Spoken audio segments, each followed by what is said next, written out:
Welcome. In this video I will show you how to limit charging to save battery on your LG Gram laptop.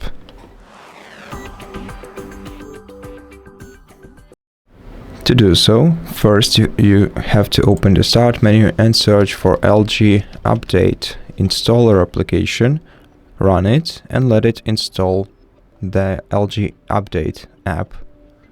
Once your LG Update app is installed, you have to run it and then wait for it to search for the installations or updates.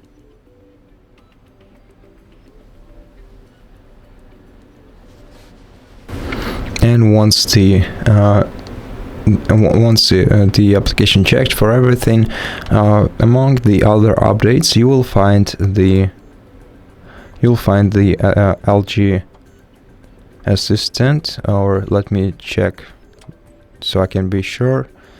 Let me just find this application in the complete updates. LG Smart Assistant, that's the application that we're looking for.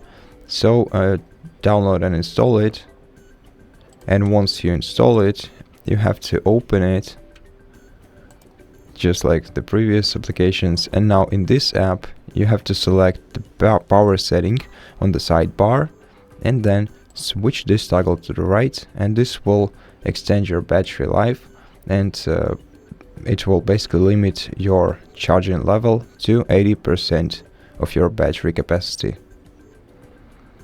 And that's it. Thank you for watching this video. If you liked it, please consider subscribing to our channel, leave us a like and a comment below, and I'll see you in the next one.